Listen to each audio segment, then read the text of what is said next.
West Vancouver, Sunshine Coast, Sea to Sky Country.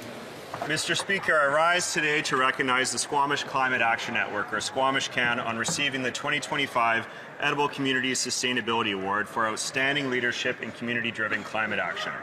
And their impact is felt across the region.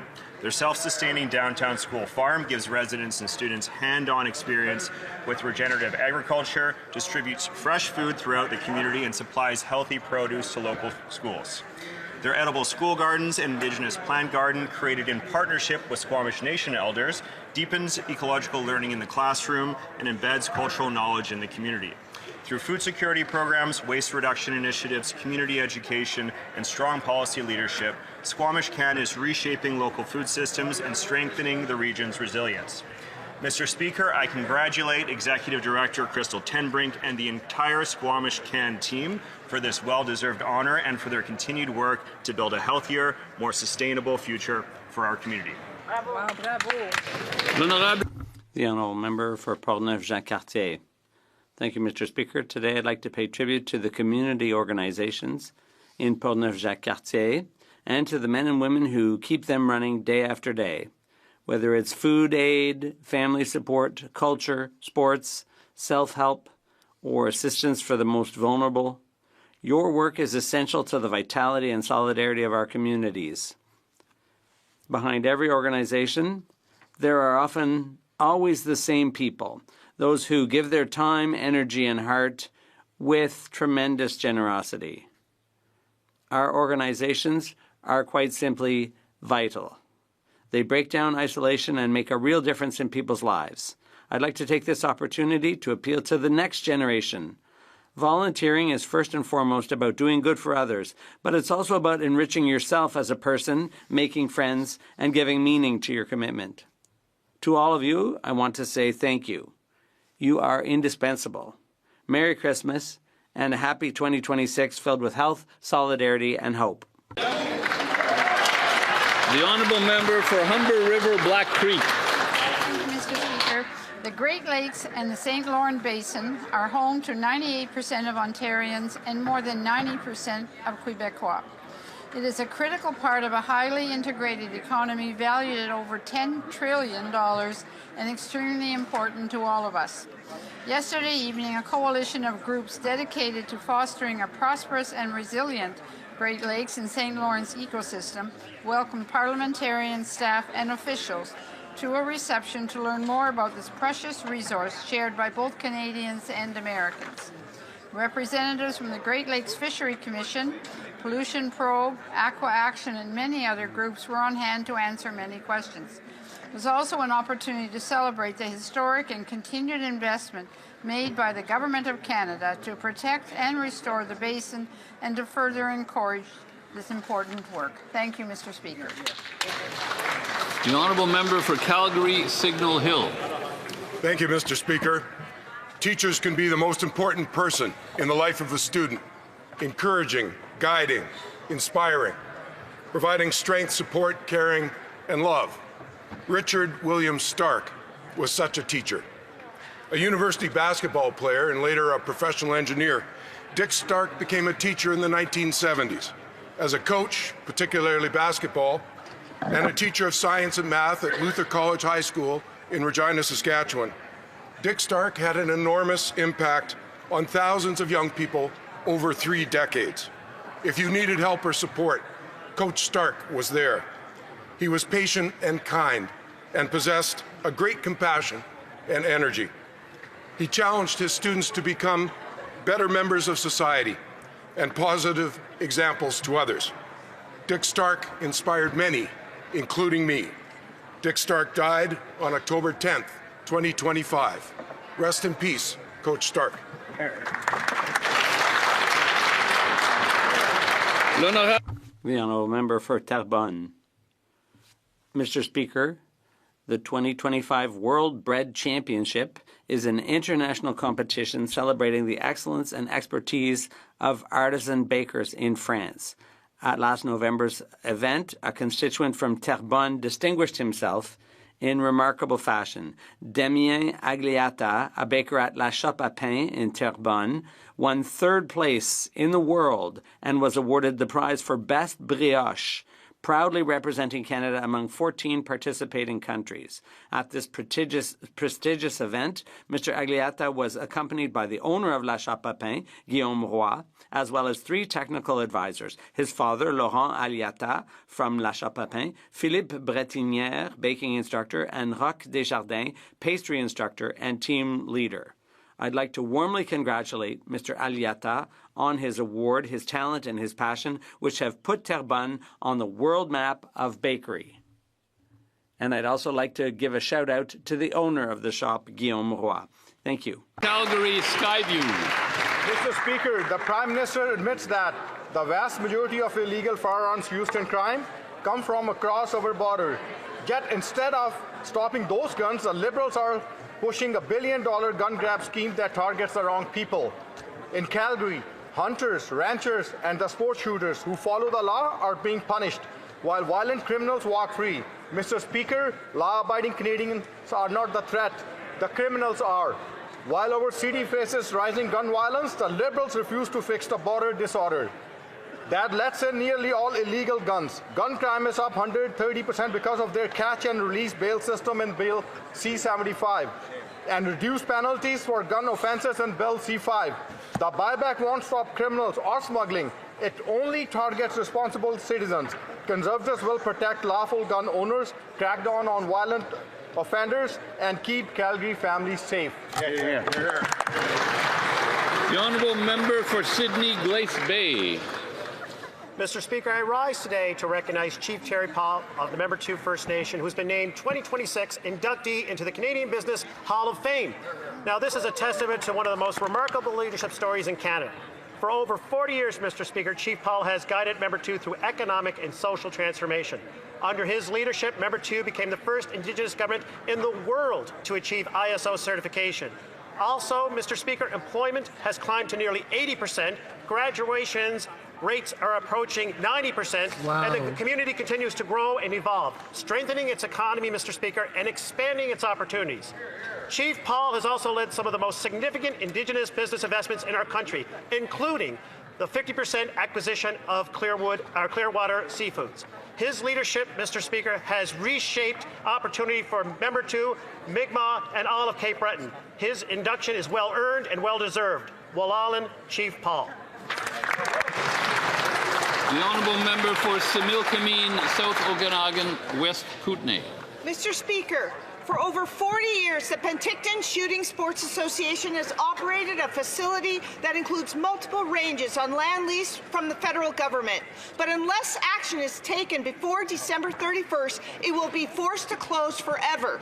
For decades, it has provided a family-friendly atmosphere for hunters and sport shooters in a safe and responsible environment. The range has provided an essential local training resource for RCMP and CBSA, and even National Police Force. President Brian Sauvé said today in the Public Safety Committee that RCMP need more training facilities like this one. MPs at that same committee unanimously passed a motion to support the extension of the club's lease, and over 10,000 Canadians signed a petition. I call on the Minister for Agriculture to renew the lease of the Penticton Shooting Sports Association. The honourable member for Saint Jean. Mr. Speaker, today I'd like to pay tribute to someone with a remarkable professional career. Not only has she been a colleague for 6 years, she is now also a friend. Diane Godin has been a pillar of my office and a key figure in political life since the fall of 1994. Over the years, she has served 5 members of this place with remarkable professionalism: Louise Baudouin, Yves Lessard, Bertrand Saint-Arnaud, Dave Turcotte, and myself. Although we like to tease Diane, she is proof that age only matters in one place, the heart. Diane's a bit like our Dominique Michel. Even though she sometimes talks about when she's going to retire, we remind her we can't do without her. And for good reason. She's a rock star in community networks, and not a day goes by without someone telling me about the incredible service she provides constituents. Empathy and kindness are her calling card. Thank you, Deanne, for your big heart and for the countless lives you've touched. Quebec and Saint-Jean owe you a lot. The honourable member for Kitchener-Conestoga. Today I rise to honour Adolf Hafmann of Wellesley Township, who passed away this fall at the age of 95. Adolf's life was a story of resilience and of service. Born in Poland, he fled with his family during the Second World War, immigrating to Canada with just 15 cents in his pocket. He worked on farms, then in Kitchener's manufacturing sector, before building a new life in Wellesley Township. In 1970, Adolf and his wife Emily purchased a small grocery store in Wellesley and turned it into a thriving business. His character shone through in the quiet moments, gestures like slipping food into the bag of a family in need or granting credit with no questions asked.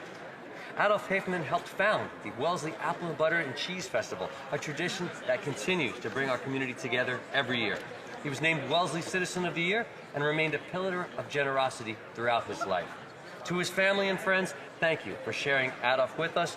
His life reminds us that true success is measured by the lives we touch. Thank you. The honourable member for Niagara West. Mr. Speaker, it really does pay to be Brookfield under this government.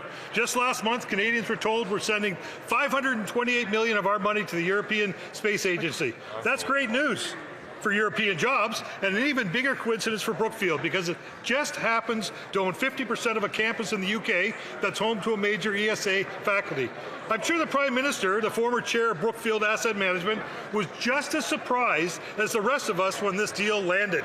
This is the same Brookfield that, while the Prime Minister was in the chair, used Bermuda addresses about bike shops and Cayman Island post office boxes to avoid paying billions in Canadian taxes. Billions that could have helped more than the 2.2 million Canadians now relying on food banks every month, or the young families who've given up of dreaming of ever owning their own home. Connections and connected insiders keep winning, while regular Canadians keep getting the bill. Conservatives will keep exposing this every single day, because clearly someone has to. Hear, hear. The honourable member for Brampton South. Speaker, as we wrap up the fall session, I rise to reflect on the work we are advancing together. This fall, our government has been working on strengthening healthcare and including simplifying residency pathway so Canadians in every community can access a family doctor, and introducing the PSW tax credit to support personal support workers. Mr. Speaker, Budget 2025 also invests in communities like Brampton, including $25 million in TMU New Medical School, the first built in the GTA more than a century. We are also supporting state-of-the-art AI infrastructure at the University of Toronto. Investments like these have the potential to strengthen and streamline healthcare. Mr. Speaker, as we enter the holiday season, I wish everyone in Brampton South and across Canada happy holidays and happy New Year. The honourable member for Miramichi Grand Lake. 2012, the Liberals accepted the resignation of Minister Bev Oda over a $16 glass of orange juice. Welcome to Mark Carney's Canada in 2025, where every Canadian now drinks $16 orange juice. The Prime Minister told Canadians he would be judged by the prices at the grocery store. Well, let's judge. Families in Miramichi are trying to survive on about $300 a week for groceries. With Christmas only a few days away, families in my riding are putting items back on the shelf in silence. People in Miramichi are being forced to choose between heat or meat. They say if you're not at the table, you're on the menu. This Christmas, Canadians aren't being invited to dinner. The Liberals government is leaving them only misery and tariffs to eat. Thank you, Mr. Speaker. I would just point out, however, that the member mentioned the proper name of another member in his statement, and that is outside the rules. We have to use titles or writing names. L'honorable député de... The honourable member for Beauport-Limoilou. Mr. Speaker, over the past few months, I've had the chance to meet some extraordinary women who are doing real good in their communities. And this year, we're proud to celebrate the 80th anniversary of the Dominican Missionary Adorers, located in the heart of my riding of Beauport-Limoilou. Founded in 1945 by Mother Julienne of the Rosary, the organization has played an essential role in our community for 8 decades. Through their action, commitment, and contribution to the well-being of the community, they've supported generations of people, promoted social development, and encouraged initiatives that foster solidarity. Their long legacy is a testament to their constant dedication to the people and families of our neighborhood. As we celebrate this 80th anniversary, we pay tribute to an institution that remains a pillar of Beauport-Limoilou and a lasting source of inspiration. Thank you. The honourable member for Grand Prairie. Thank you, Mr. Speaker. Before this Prime Minister was elected, he said that half of all oil reserves should stay in the ground. But 2 weeks ago, when signing an MOU in the province of Alberta, he said that he's now supportive of a proposal to build an oil pipeline between Alberta and a northern British Columbia port. But now that he's returned to Ottawa, he's telling his Keep It in the Ground caucus not to worry, because this project is never going to get built. This Prime Minister has become a master at telling one group of people one thing and another group of people the complete opposite. But today in this House, Liberals are going to have an opportunity to finally tell Canadians where they actually stand. Will they vote yes to the very words that the Prime Minister wrote in the MOU to support a pipeline? Or are they going to vote no and clearly reject a proposal to build a pipeline that would finally cut Canadian dependence on the United States? Canadian voters and investors are watching. What's it going to be? It's simple. Do Liberals support this pipeline or not? The honourable member for Mississauga, Erin Mills. Mr. Speaker, today we welcome Team Canada's national cricket team to the House. That Canadian cricket is world class. Cricket in Canada has roots going back nearly 200 years, and it was Canada's first national sport. That legacy isn't just history. This team is carrying it forward.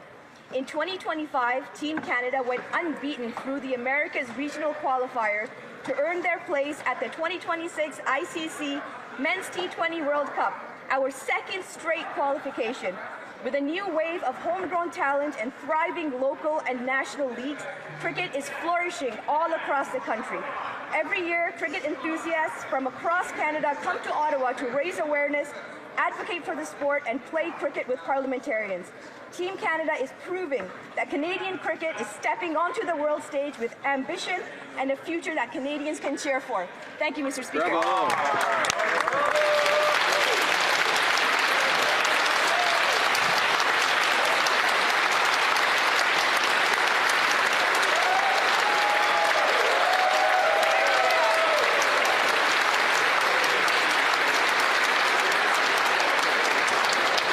The honourable oral questions, questions orales, the honourable leader of the opposition.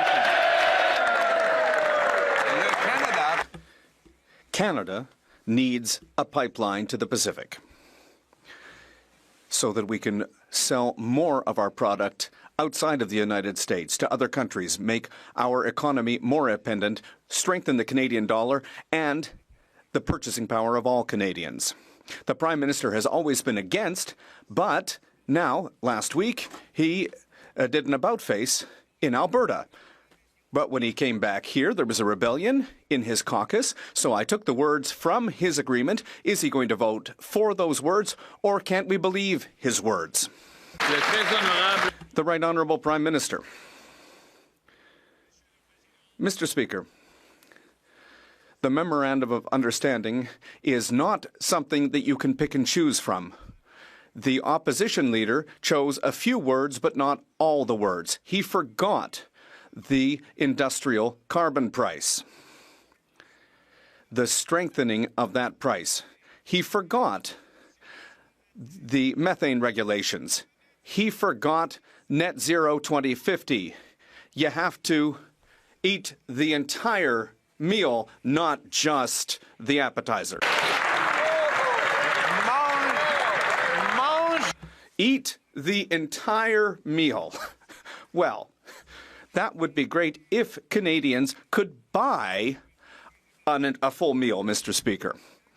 But he's talking about a carbon tax that continues to apply on equipment for farmers, on fertilizer, on those who deliver foods to our stores. And it's causing food inflation to the point that it now is going to cost $17,000 to feed a family of 4 for a year. Why not get rid of these taxes on groceries so that Canadians can feed their families? The Right Honourable Prime Minister.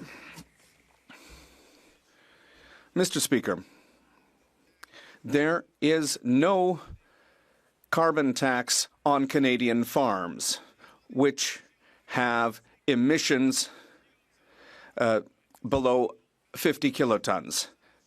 The impact of the industrial carbon tax on the price of food in Canada, according to the Climate Institute, is about zero. The Honourable Leader of the Opposition. Mr. Speaker, Canada needs a pipeline to the Pacific to sell $30 billion of our energy overseas, outside of the U.S. market, making us more independent, self-reliant, our dollar, and therefore Canadians' purchasing power stronger. The Prime Minister always opposed the pipeline, which his party killed, but last week he flip-flopped and promised while he was in Alberta in a deal that he would build such a pipeline. So I took the very wording right out of that deal and put it into a motion before the House of Commons. He experienced a massive rebellion in his own caucus, but if he's going to vote against his own words, how can Canadians ever believe his words? The Right Honourable Prime Minister.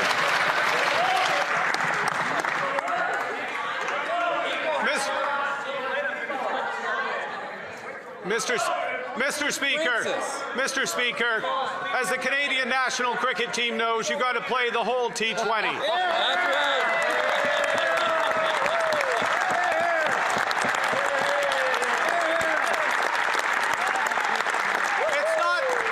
It's not just a couple of overs. It's not just the pipeline.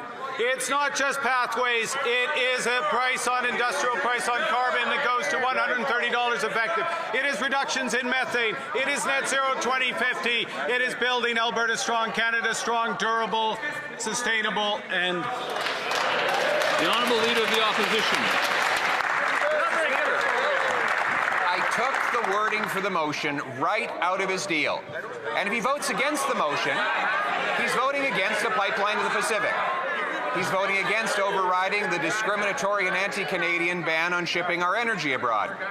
He's voting against consultation with the First Nations people and the British Columbia government, and he's even voting against his own beloved carbon capture and storage, all of which I took word for word right out of his own deal. So if the Prime Minister is only in favour of a pipeline when he's in Alberta, but against when he's in BC and Ottawa, how can Canadians even keep track of where he stands on anything? The Right Honourable Prime Minister. Mr. Speaker, I would like to welcome the fact that to my hearing, for the first time ever in this House, the Leader of the Opposition has acknowledged the constitutional right of Indigenous people to full, free, and fair. For the first time, he's ever acknowledged the role of the provinces in the pipeline. But he hasn't acknowledged yet the need for an industrial carbon price or the reduction in methane, two things that the Premier of Alberta acknowledged, signed wholeheartedly as part of a complete meal. The Honourable Leader of the Opposition.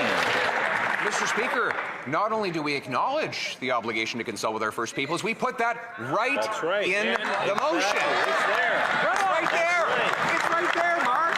It is. We put it right there so that he could vote for the words that he put in the agreement. But let's be honest, he never planned to honour the agreement. He whispered quietly to the Keep It in the Ground Liberal caucus, don't worry, there will never be a pipeline. We'll delay it until after the election, and then, God forbid, if we win, he says he would kill it altogether. Why can't he say one thing to all Canadians and champion the pipeline with us today? The Right Honourable Prime Minister. Mr. Speaker, the MOU between the Government of Canada and the Province of Alberta is about a pipeline It is about carbon capture and storage.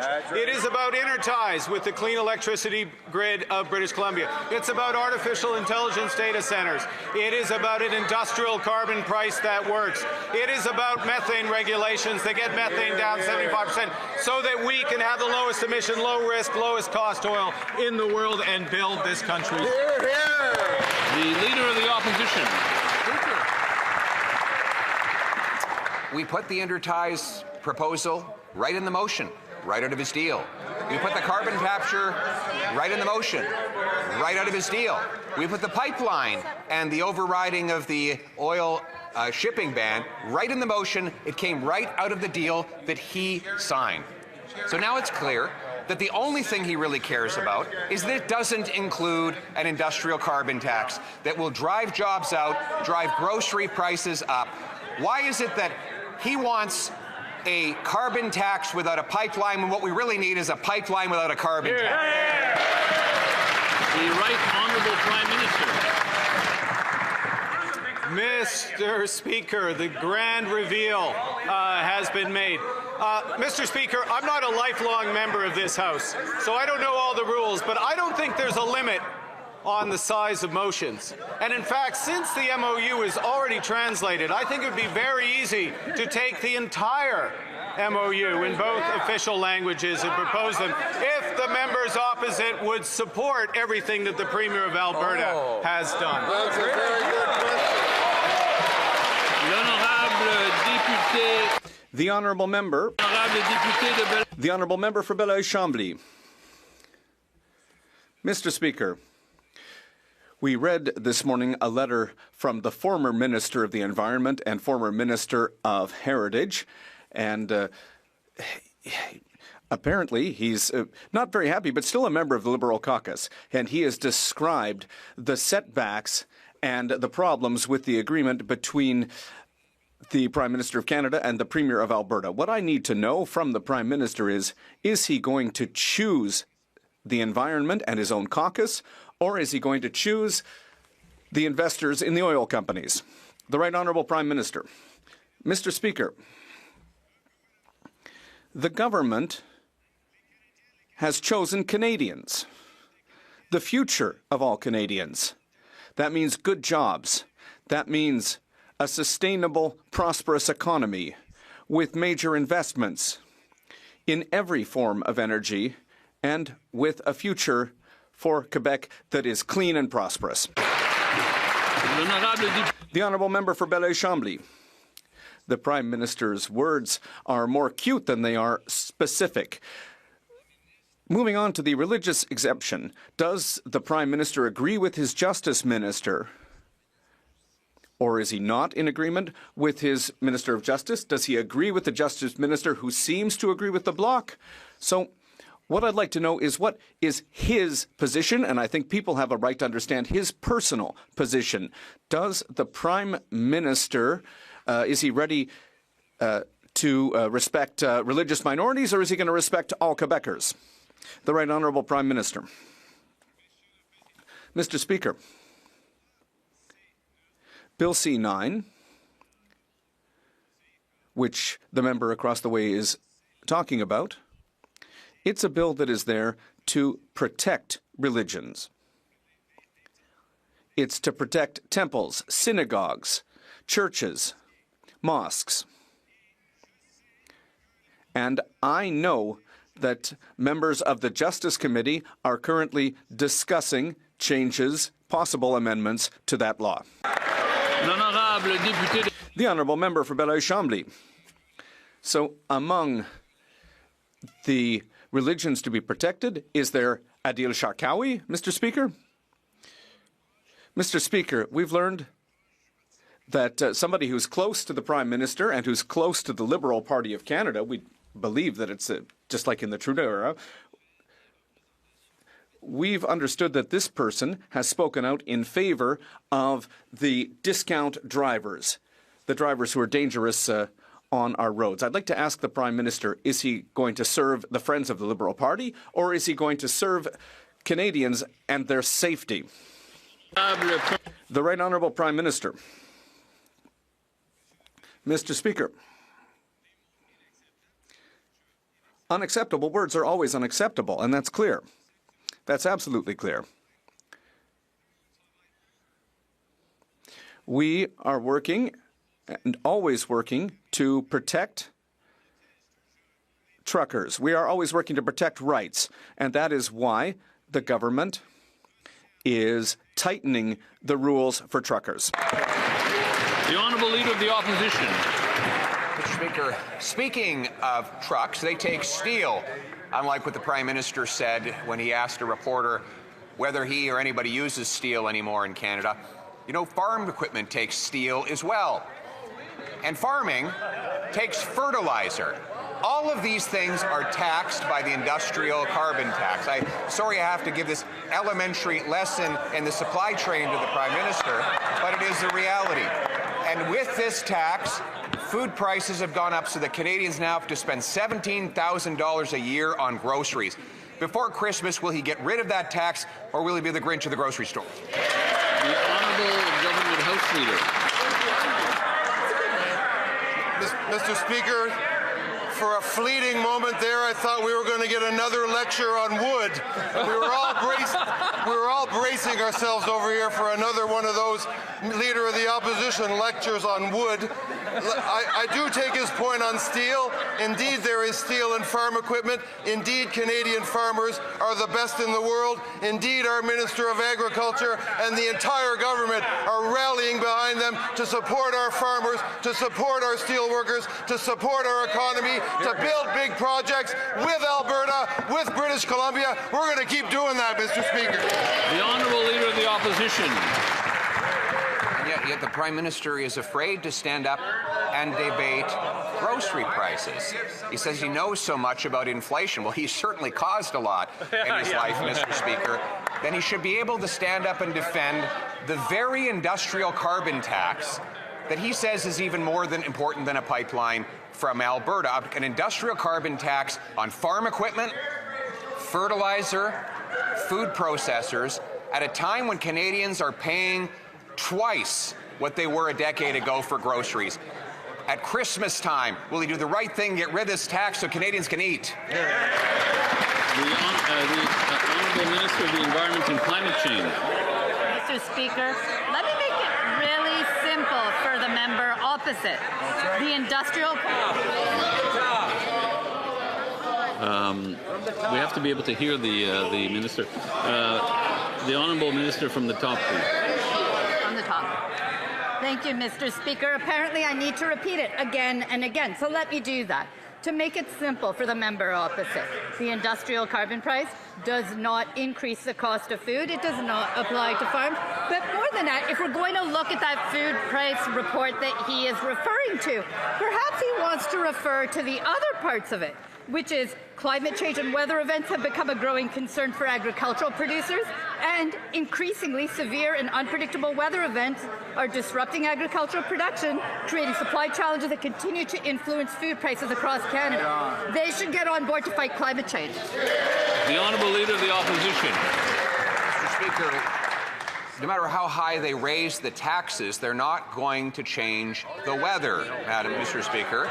And the Prime Minister should be willing to stand up before Christmas and look the seniors in the eye who can't afford to feed themselves, the single mothers who can't afford to feed their children and buy Christmas gifts this winter, while he not only does an industrial carbon taxes on farmers and fertilizer, but a food packaging tax, which will increase grocery prices by $1 billion across the land. So will the Prime Minister live up to his promise to be judged by the prices of the grocery store and get rid of those hidden Liberal taxes on food? The Honourable Minister of Jobs and Family.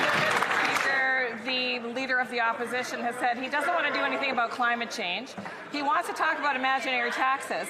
But when we want to do things for Canadians that are really struggling, as he points out, like, by the way, index in Canada child benefit to inflation, ensure that we have a strong school nutrition program, sign agreements on childcare that are saving families in Ontario $10,400 a year on average, Mr. Speaker, they vote against those supports. So which is it? They don't want to fight climate change. They don't want to stand up for Canadians. What are they doing here?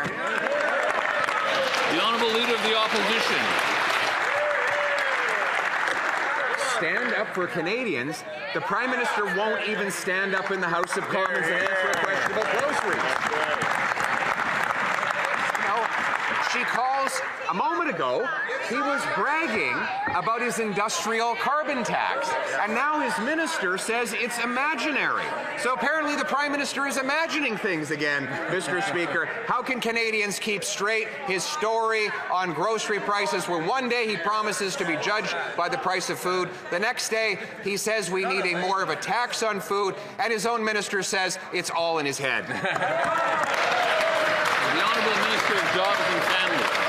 Actually, Mr. Speaker, what I said was it's all in that member's head, that there are no taxes on food, there are no taxes on farms. But rather than look for solutions, Mr. Speaker, they just throw roadblocks in the way of every single Canadian who knows that they need supports in difficult times. And by the way, Mr. Speaker, what Canadians are counting on is a government that will stand with them, that will make sure that when they don't have access to dental care, they can get their teeth fixed, that as a senior ages, their income will be geared to inflation, Mr. Speaker, that the Canada Child Benefit will keep up with the cost of living. And you know what, Mr. Speaker? Time and time again. The Honourable Leader of the Opposition. Mr. Speaker, as Canadians walk down grocery aisles week after week looking at prices rising to the point where they can no longer afford even to buy beef or put meat and potatoes on their dinner table, they see the Prime Minister who promised that he would be judged by the price at the grocery store, unwilling to even stand up and defend his appalling record of increasing grocery bills by $1,000 for the year to come. It's not just his industrial carbon tax. He's doubled the deficit Trudeau left behind, which will once again stoke inflation. Why is he forcing Canadians to feed his morbidly obese deficit rather than feeding their families? The Honourable Secretary of State for Financial Institutions. Mr. Speaker, while that Conservative leader continues to spin the same old rhetoric, we've been focused on cutting taxes for 22 million Canadians. We cut the tax for first-time home buyers. We continue to lean in on affordability, school food programs, automatic federal benefits, the list goes on and on. Mr. Speaker, we are laser focused on this side on affordability. That Conservative leader and his party continues to spin the same old tired rhetoric time and time again. Thank you, Mr. Speaker. Honourable Leader of the Opposition. Well, I'm glad that member got that off his chest, but the reality is that the question was for the Prime Minister. He's the one who promised to spend less, and yet he doubled the deficit that Justin Trudeau left behind. His deficit is $16 billion bigger than he promised. He's added about $90 billion of net new spending, most of it on governmental operations. And all of this will contribute to the inflation Canadians are paying at the grocery store. So why won't he stand up and take account for the food price inflation he's caused while Canadians struggle to put Christmas dinner on the table? The Honourable Minister of Natural Resources. Mr. Speaker, newsflash, we're in a trade war. We need to work together. The government of Alberta supports this MOU in its entirety. The citizens of Alberta gave our Prime Minister 2 standing ovations in Calgary for this MOU. The only people who are divided on this are the Conservatives. They should get on board and build Canada. The Honourable Leader of the Opposition. Maybe you should tell that to the Liberal member for West Vancouver Sunshine Coast, the Liberal member for Vancouver Grenville, the Liberal member for Beaches East York, the Liberal member for Victoria, for Vancouver Quadra, South Surrey White Rock, Honoré Mercier, Fleetwood Port Kells, Laurier Ste. Marie, Coquitlam, Port Coquitlam, North Vancouver, Capilano. These are all the 11 Liberal MPs who have spoken out against the Prime Minister's deal, and instead of standing up to them, instead of standing up to the Leave It in the Ground Liberal caucus, he's backed down, put them back in charge, and blocked his own pipeline, Mr. Speaker. The Honourable Government House Leader.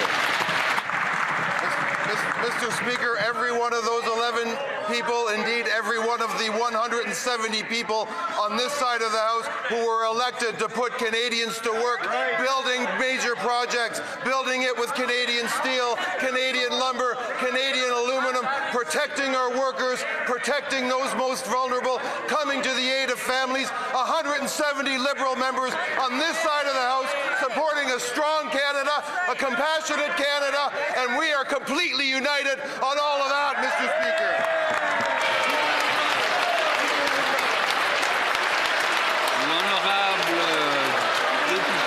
The honourable member for Pierre Boucher, Les Patriotes Verchères. Mr. Speaker, we wondered why the Liberals... The honourable member can start from the top. We don't hear very well. So he can go ahead. Mr. Speaker, we were wondering why the Liberals are protecting low-cost drivers by shifting their responsibilities to the provinces. Well, imagine this. One of the Prime Minister's closest organizers, Tej Dulat, works for the companies that hire these drivers.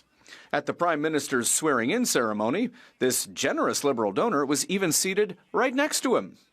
No risk of confusing him with a lobbyist because he's not even listed in the lobbying registry.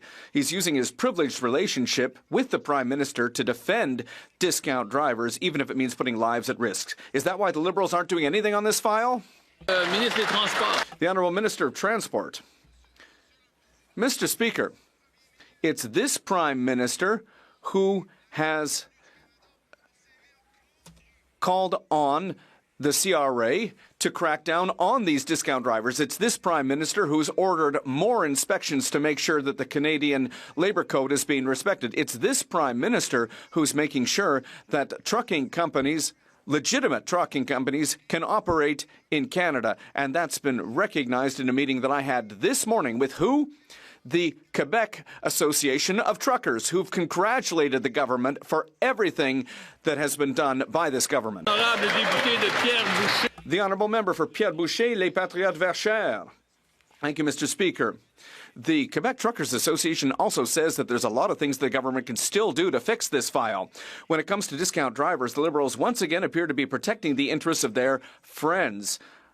Unless it's the interests of their own pockets, because in addition to the Prime Minister's organizer, who's lobbying unofficially, the Liberals have received $85,000 in donations from people linked to discount drivers. It's extremely worrying to see their inaction when road accidents have gone up by 35% in Quebec in just 1 year. If road safety is really a priority for the Liberals, how is it that the Bloc's 10 requests have not been applied?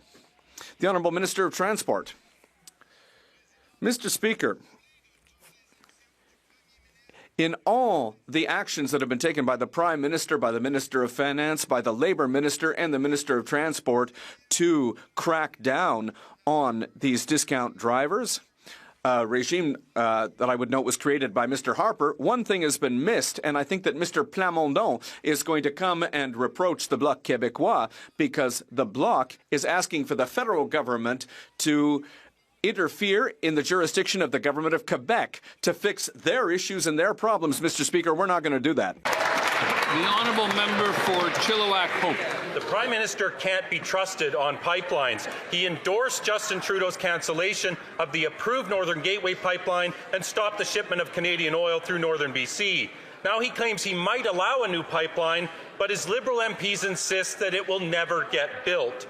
Instead of playing both sides, the Prime Minister should definitively endorse a new pipeline to Canada's west coast and cancel the Liberal ban on shipping oil from northern BC. Will the Prime Minister finally stop the doublespeak, stop obstructing the pipeline, and vote for the Conservative motion today? The Honourable Minister of Natural Resources.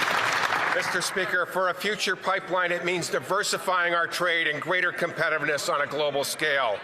We need to put cards in our hand to fight this trade war. But there are things we need to do to get there. Things like, in the Memorandum of Understanding that we can get united behind, like the carbon price. The Conservative motion conveniently ignores strengthening industrial carbon pricing. The Leader opposes something that the Premier of Alberta agrees with. We support the entire MOU. We hope they will. The honourable member for Chilliwack Hope. Mr. Speaker, we'll take no lessons from a minister who conducts Indigenous consultations over Zoom. And we absolutely will oppose a carbon tax in all of its forms, Mr. Speaker. This Prime Minister has said that he's told us keep it in the ground caucus that the pipeline will never happen, while he promises Albertans that it might. So today he can finally come clean with Canadians and provide crystal clear clarity. He can support our motion, which is based on his MOU, vote to cancel his tanker ban and greenlight a new pipeline. So why doesn't he get out of the way, stop obstructing the pipeline, and vote for our Conservative motion? The Honourable Parliamentary Secretary.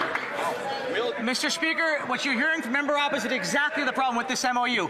It discounts several things. One, that in a federation, we work together. We work with provinces, we work with Indigenous communities to make things happen. Getting out of the way is only a strategy if you want to get nothing done. The way to get things done is to work together. And for every single member from British Columbia on the other side of the House, I ask, how can they support a motion that ignores British Columbia and British Columbians completely? They should be ashamed of themselves. The honourable member for Calgary-Midnapore. Today is a monumental day for Canada's energy sector and for my province of Alberta. We will see if the Liberals stand behind their Prime Minister's promise to build a pipeline for Canada, or will he do as his predecessor and submit to his Keep It in the Ground caucus. Families in my riding are worried that this Prime Minister is paying lip service once again and that these are empty words. And it's no surprise as to why, after how this government has destroyed the natural resources sector over the last decade. So will the Liberals stop obstructing a pipeline and vote for our motion? Or will Alberta have its hopes dashed again? The Honourable Secretary of State for Labour. Speaker, I think that honourable member should tell her constituents this, that this government was elected to do big things, that we are focused on making the largest infrastructure investment in Canadian history, Mr. Speaker. We're going to be building bridges, community centres, hospitals, transit, thousands of good-paying jobs, Mr. Speaker, with Canadian steel, Canadian lumber, Canadian aluminum, with Canadian skilled trades workers. But the Conservatives voted against every single part of this, Mr. Speaker. Voted against building houses, voted against major projects, voted against opportunities for youth. When will the Conservatives get on board, Mr. Speaker? The honourable member for Calgary-Midnapore. Well, this Prime Minister continues to talk out of both sides of his mouth. He has mastered his predecessor's art of saying one thing in one province and another thing in another. Albertans want the truth. In a pathetic display of misrepresentation, his own Calgary MP couldn't even defend the leading sector and source of livelihood for Calgarians. So will this Prime Minister stand in this House and tell the nation, tell Alberta, tell Calgary, and tell the member for Calgary Confederation that his government will not blame anyone else, not put this on anyone else, and that he will ensure a pipeline is built? The Honourable Minister of International Trade. Mr. Speaker, the MOU is about building Canada strong. The people of Alberta, I was born in Calgary. I talk to Albertans every single day, and they know that our Prime Minister is bringing Canadians together to build big things, to build a stronger economy. Meanwhile, the Conservative leader has spent 20 years in this House, including as a minister, and has built nothing, continues to divide Canadians, continues to play political games. Mr. Speaker, now is not a time to play games. It's time for serious leadership to step up and build Canada strong. The honourable member for Edmonton Northwest. The Prime Minister is talking out of both sides of his mouth on pipelines and tanker bans. Behind closed doors, he whispers to the Liberal Keep It in the Ground caucus that the pipeline will never be built, while signing an MOU to build one for Canadians. The Liberals say they are for a tanker ban, but then the Prime Minister promised to override it in the MOU. The Prime Minister promises Indigenous communities a seat at the table for a pipeline, but has ignored them for the last 8 months and is cutting them out of the tripartite decision-making table. Wow. Will the Liberals stop obstructing the pipeline by voting for their own MOU? The Honourable Minister of Indigenous Services. Thank you. You know, I want to speak to what the Conservative Party claims this motion speaks to. While on one hand, they speak to half the sentence of respecting consultations for Indigenous people, they are also speaking on the other side of their mouth to the jurisprudence that would allow these projects to move forward. So I want to understand, what are they doing? Are they consulting or pushing projects forward? Because that's the concern of Indigenous people. That is what they're bringing to the table. That is what we're looking at when they come and work with us in partnership, and that is the future future that they want to decide on with us. The honourable member for Acadianapolis. The Prime Minister said he would be judged by the minister responsible for COA knows well that fisheries.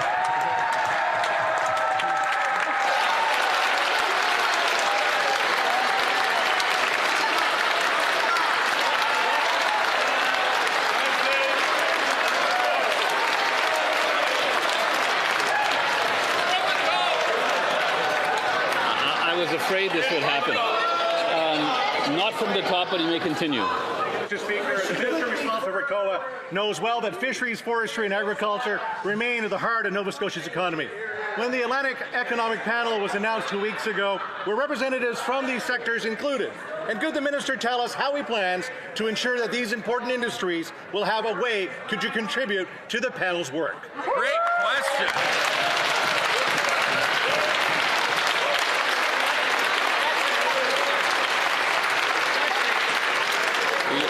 The Honourable Minister of Justice.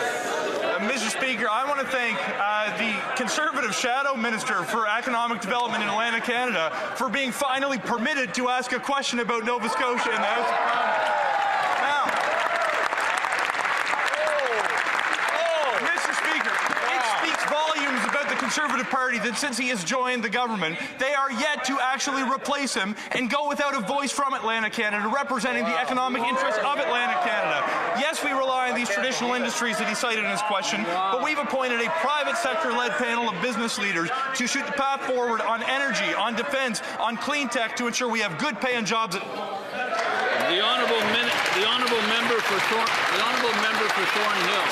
I think it's safe to say after all of that, the Prime Minister regrets telling Canadians that he's going to be judged by the prices at the grocery store. That's right. Because these prices are skyrocketing and it's only getting worse. Now 1 in 10 people in Toronto are using a food bank, and even full-time job holders have to use one too. Instead of getting full carts at the grocery store, Canadians get to watch trending TikTok videos about making what they're calling poverty meals. That's out of ramen and hot dogs. So can the Prime Minister seriously say, with a straight face, that this is the standard that he wants Canadians to live under? The Honourable Secretary of State for Children and Youth. Thank you, Mr. Speaker. While the Prime Minister is delivering for Canadians, let's take a moment to reflect on the hypocrisy of the members opposite in this House. They voted against meals for children at school. They voted against $800 worth of savings for families through the school food program. They voted against dental care for seniors and for children. And they voted against saving parents thousands of dollars on childcare. If the members opposite want to talk about judgment, Mr. Speaker, they should start by looking at their own record. Thank you, Mr. Speaker.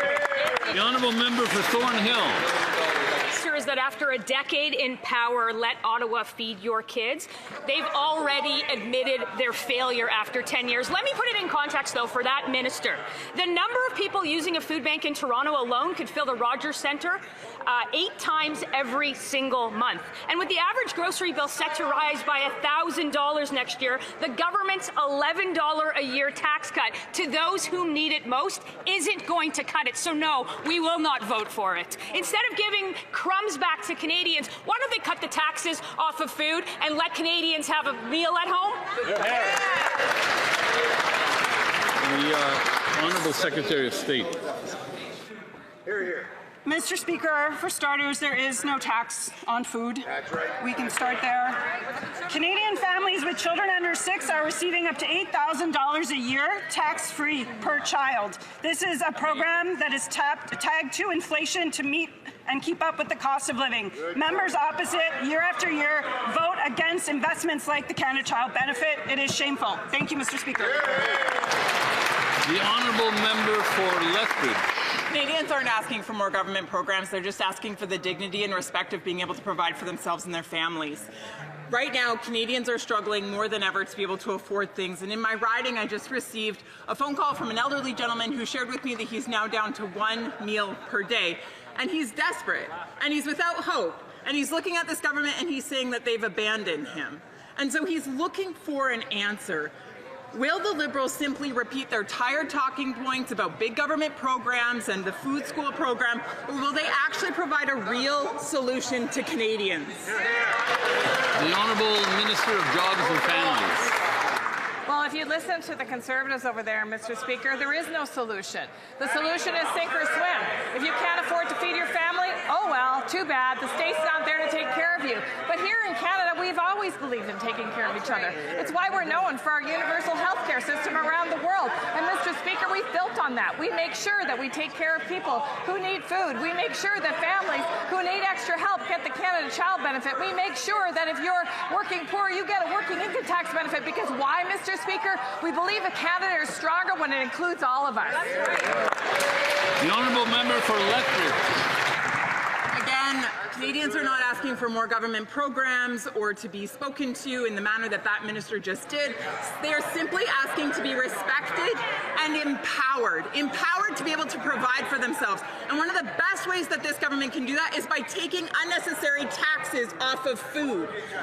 According to the latest report, food prices next year are going to go up by about $1,000 more per family. $1,000. There's a woman in my riding who recently reached out to me. She has 4 kids, and she relies on the food bank. She feels desperate and without hope. She just wants the dignity of being able to provide for her kids. Well, the Liberals here.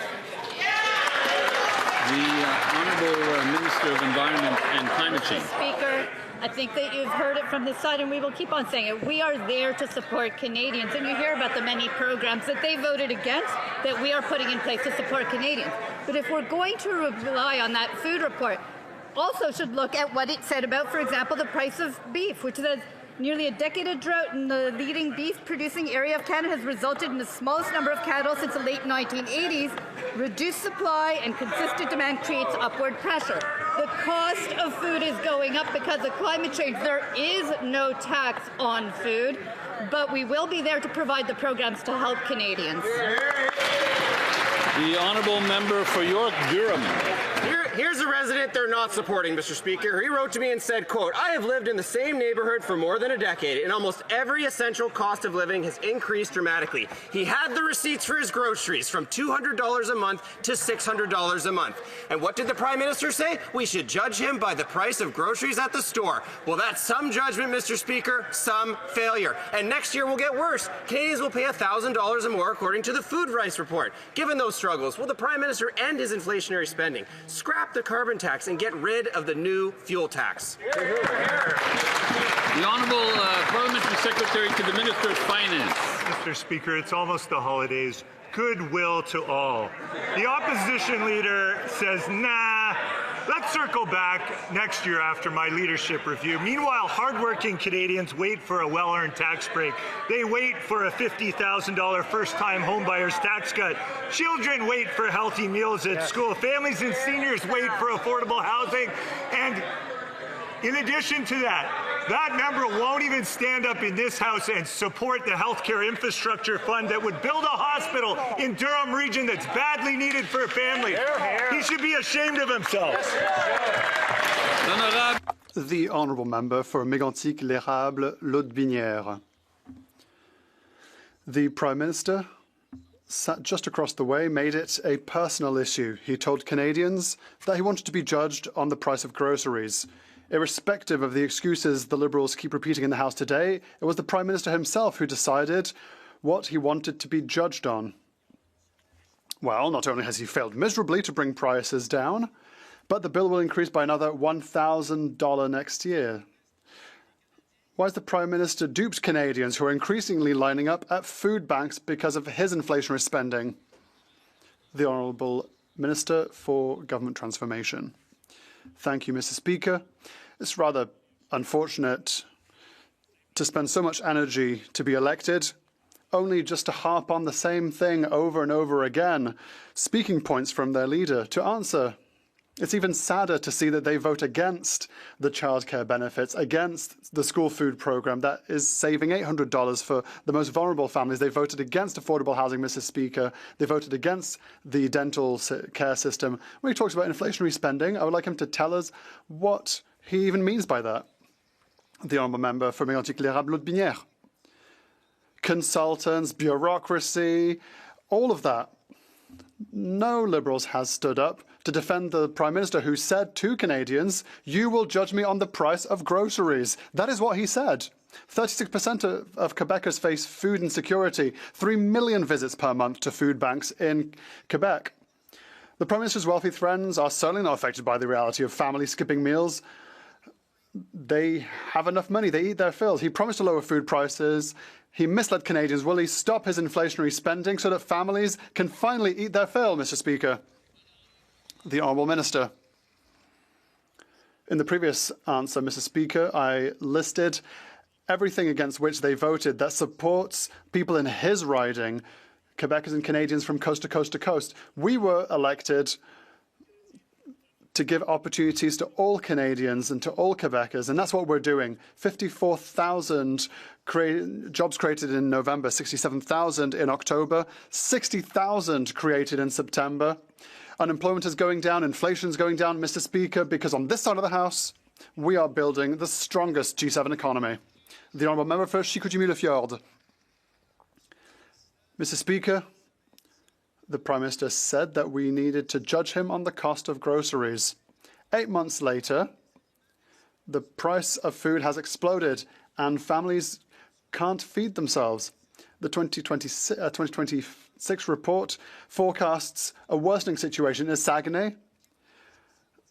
70 organizations that offer food assistance confirm that requests have gone up faster than what is available. When will the Prime Minister end his inflationary spending so that Canadians can eat their fill? The Honourable Leader of the Government in the House.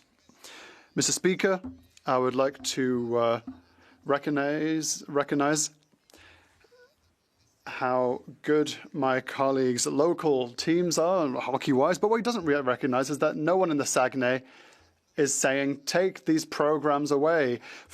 Remove the school food program, we don't like it. Remove support for organizations, we don't like it. Remove support for volunteers, we hate that. Remove the housing benefits. No one is saying that in the Saguenay, Mr. Speaker. The member should vote with us to keep these supports for the people of the Saguenay and elsewhere in our country. The Honourable Member for Chicoutimi-Le-Fjord. Mr. Speaker, the Liberals need to stop burying their heads in the sand, and they need to be aware of what is actually happening on the ground. The majority of requests now come from families where both parents work. We're no longer talking about single parents, and that's alarming. The Canadian Food Report predicts an additional $1,000 per year per family for food, one of the largest increases ever seen in our history. When will the government allow Canadians to finally feed themselves with dignity? The Honourable Leader of the Government in the House of Commons. Mr. Speaker, my colleague, the Minister for Public Services and Procurement, asked a very pertinent question earlier. What is an inflationary expenditure at the end of the day?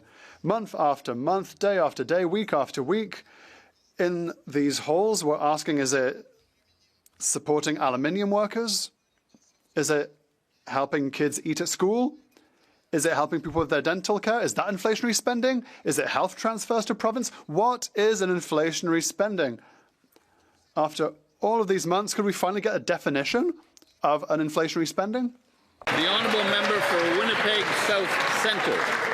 Mr. Speaker, in my father's dying days, he mustered the courage to stand in this chamber to fight for the passage of his private member's bill that set out a vision for the prairie provinces to continue playing their prominent role in our federation.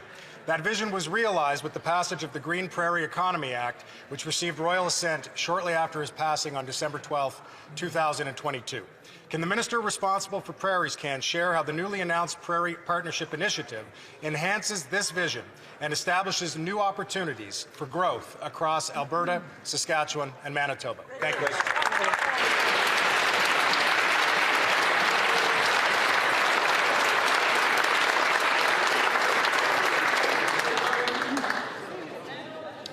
The Honourable Minister. I want to thank the member for Winnipeg South Centre for his question and for his continued support as we advance the legacy that his father set in motion for a stronger prairie economy.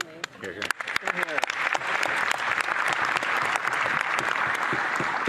The Prairie Partnership Initiative is a new coordinated approach that gives significant prairie projects a clear pathway through the federal system so that they can move from ambition to action. By aligning federal expertise with prairie priorities, the PPI will help meet this critical moment by positioning the prairies at the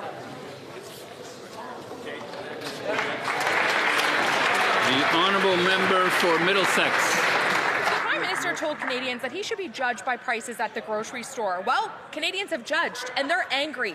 When the Liberals came into office in 2015, the Canadian grocery bill was $159 a week. And after 10 years, it's more than doubled now to $338. Greg from Kamoka wrote me to say that he's sick of the rules for you and not for me attitude. Speaker, families can't afford meat and they're lining up at food banks while these Liberals continue to feast at public expense. So why does this Prime Minister think that he deserves luxury while Canadians can't afford lunch? The Honourable Secretary of State for Sport. Thank you, Mr. Speaker. You know, watching the leader of the Conservative Party lose in slow motion today has been a little bit amusing, but what's more interesting is watching him do it with a big grin on his face because he's so proud of himself. He's proud to vote against childcare, and he's proud to vote against school food programs, and he's so proud to vote against affordable housing. But what else he's proud of today, he's also proud to call climate change just weather. And he's also proud to refer to Indigenous people with a possessive noun. They're not ours. Mr. Speaker, he seems very proud of himself, but you know what Canadians are proud of? They're proud of our institutions. They're proud of programs that support them, and they're proud of this side on this government. We're supporting them. The honourable member for Middlesex, London. Are starving, and this member is making fun of things, and I say the Liberals should all be judged by the prices at the grocery store. Bad Liberal policies are what's driving up the cost of food by $1,000 next year. Caitlin from Thames Centre says the government is driving us into systemic destruction at the cost of food, fuel, and groceries soar. Elber from Strathroy asks why the Prime Minister promised cheaper groceries, safer streets, and more homes, but after 7 months, all he's delivered is higher prices, higher crime, and less for hardworking Canadians. So do the Liberals even care that there's over 2.2 million visits to food banks, or are they just here to help Brookfield line the Prime Minister's pockets? The Honourable Secretary of State.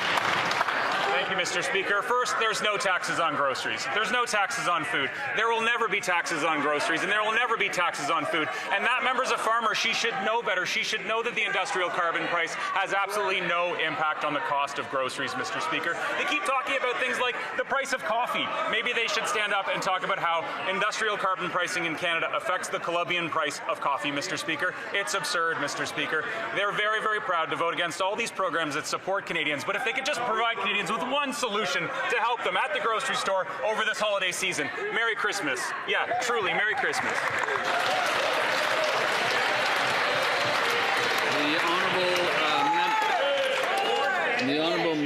The honourable member for Saskatoon South. Well, thank you, Mr. Speaker. The Prime Minister told Canadians he should be judged by prices at the grocery store. Guess what, Mr. Speaker? I have a better idea. Come to my food bank. 23,000 visits a month at the Saskatoon Food Bank. And better yet, we have a resurgence of scurvy in northern Saskatchewan. The Canadian Food Price Report confirms additional $1,000 will be needed next year to feed a family of 4. So is the Prime Minister ready to remove the industrial carbon?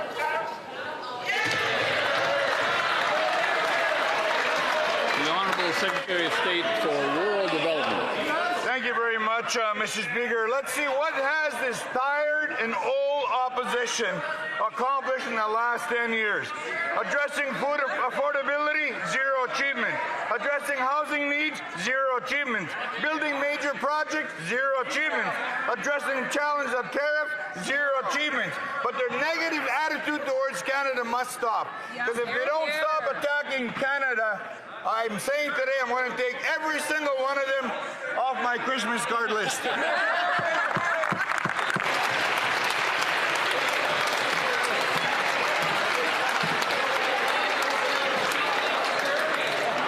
The honourable member for Surrey Newton.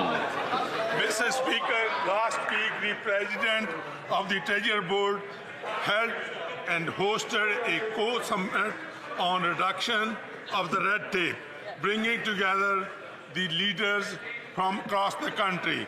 Could the President update the House what came out of this summit and how this work will help cut red tape, speed up approvals, and strengthen Canada's economy? The Honourable President of the Treasury Board. Mr. President, I would like to thank my colleague for this excellent question. The summit was an important step forward, building on the 60-day red tape review we launched in July. We recently announced a new series of horizontal reviews. These reviews look across government to eliminate regulatory barriers and deliver faster and more reliable services, so we can grow our economy faster and build Canada strong, and to build the strongest economy in the G7. Thank you, Mr. Speaker. The Honourable Member for Edmonton-Griesbach. Mr. Speaker, this Prime Minister told Canadians he should be judged by prices at the grocery store. Well, 8 months later, those prices have skyrocketed. I've heard countless horror stories in Edmonton of families struggling to afford food. I've even heard of single moms selling their furniture online to pay for rent and groceries. Just this week, Miranda from North Edmonton told me, I honestly don't know how people are getting by. It's heat or eat. When will these Liberals cut their inflationary spending and gas the industrial carbon tax so Canadians can afford to eat? The Honourable Secretary of State for Seniors. 2025 winds down and we're reviewing our Spotify Wrapped. Let's look at the Conservatives' 2025 Wrapped. In 2025, the Conservatives lost their 4th election in a row, spent Alberta's money on a by-election so they could say they created at least one job, invented imaginary taxes, and presented a platform with no plan to support seniors or families. Mr. Speaker, they need to work on their playlist because they are not listening to the same tunes as Canadians.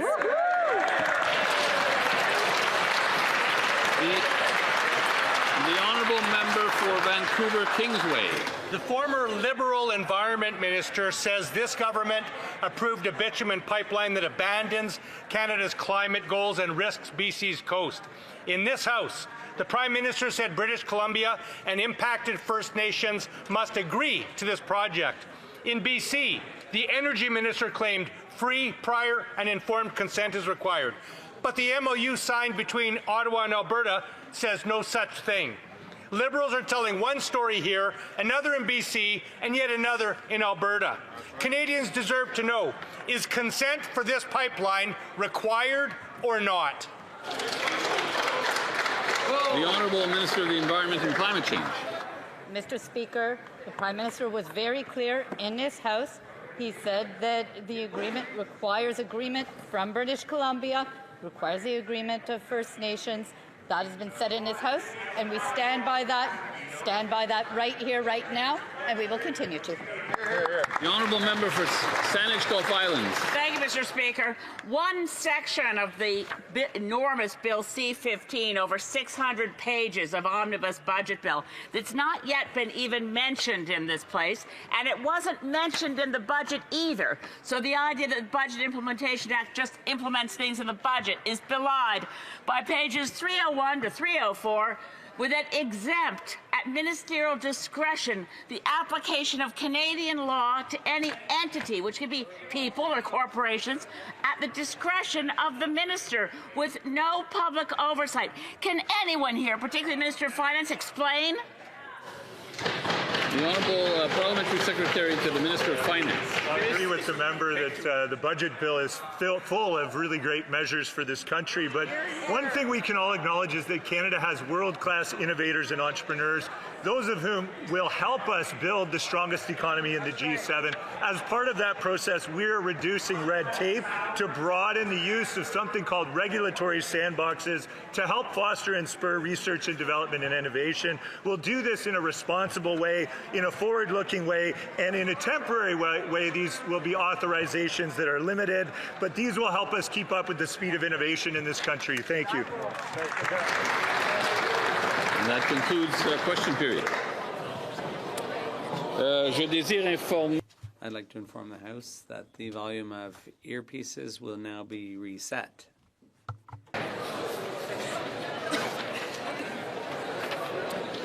Je suis maintenant I am now prepared to rule sur le rappel au règlement. on the point of order raised. Well, we're going to wait a few moments.